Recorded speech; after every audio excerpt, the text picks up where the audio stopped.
I'm not here to recommend another money book. Not Rich Dad Poor Dad. Not another productivity blueprint. Let's be honest, you've read them all. You've watched their summaries, and yet nothing really changed. So today I am recommending something different. Not a book that gives you answers, a book that forces you to produce them. The book is called A Mindful Year. It's got 365 thoughtful writing prompts authored by Emma Bastow. Folks, the idea of the book is very simple. The book has 365 prompts, right? Which is one question per day. That's it. No long theories, no 300-page life philosophy, and definitely no financial formulas. Just one question and a blank space waiting for your mind. That's what makes this dangerous. Because this book doesn't let you consume, it makes you confront. For example, when did you last spend time alone? If this is rarity, try to set aside a day for yourself without agenda and see where your mood takes you. Let's take a minute. Think about this question.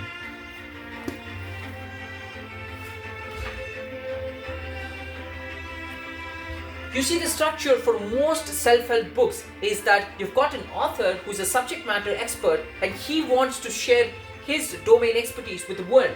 And he shares it in the form of knowledge in books, and we actually become recipients of consumers of that very same knowledge. Now, in the short term, we actually feel motivated, but in the long term, we forget. Now, this book completely flips it because you've been given a prompt, and next step is you actually think, you self-reflect, and then later you pen down your thoughts. You discover something about yourself. Most self-help books give you frameworks about subjects like money, power, habits, family. This book asks you questions. Hey, what do you actually think about this subject? What do you fear the most? What is something that you're trying to avoid for the longest period of time?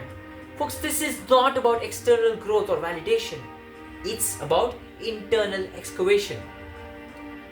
Now, most people think essays are boring and they're school assignments. They're wrong. Right? Because essays are one of the most powerful learning tools that you will ever use. Not because you got grades for writing essays in school, but because writing is thinking, and most people don't think clearly. See, the word essay actually comes from the French essayer. It actually means to attempt.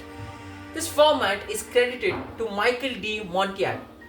He didn't write essays to impress anyone. He wrote essays to investigate himself.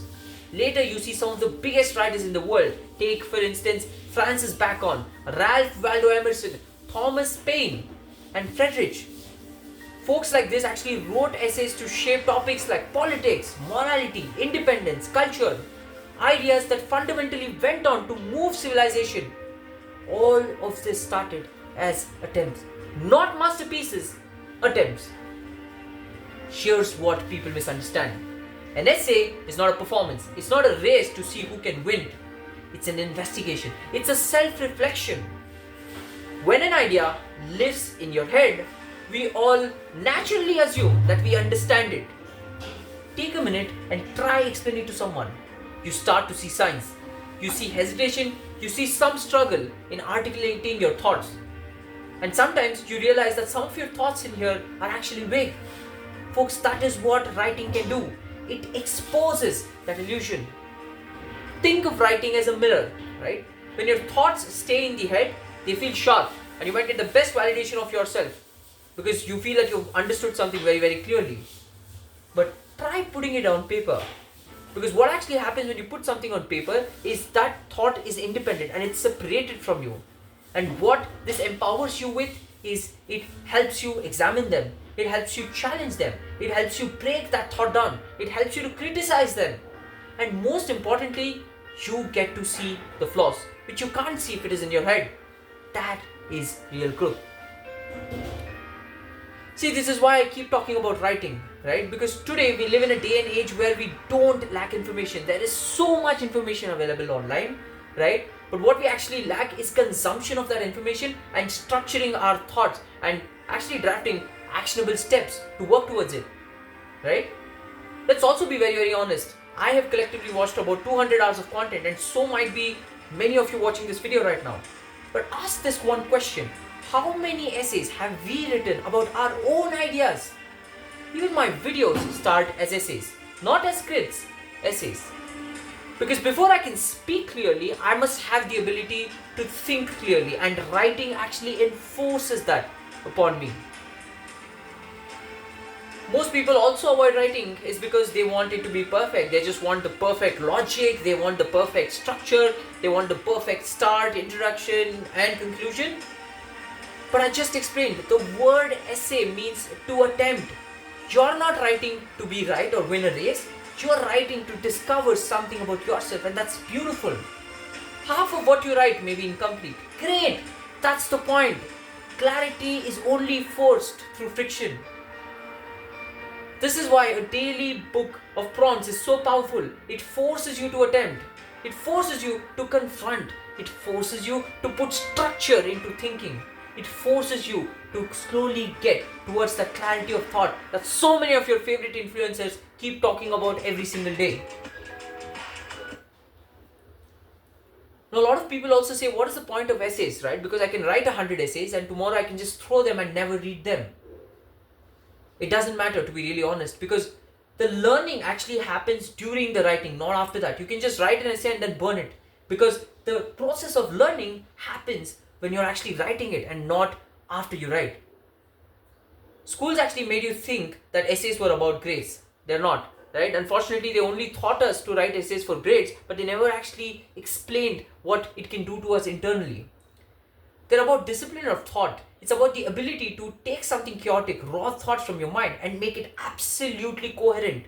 And in a world drowning in noise, the person who can think clearly always wins. Now, most people will actually finish this video, right? They will feel a spark of motivation like they feel after reading any book or watching any video or any podcast, and do absolutely nothing about it.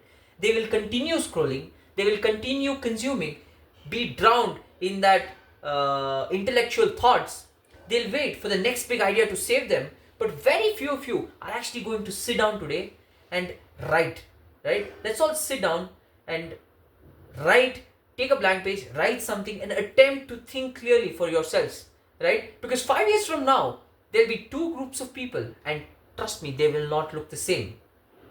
One will still be entertained, the other will be sharp, clear, dangerous. Ladies and gentlemen, boys and girls, pick your side.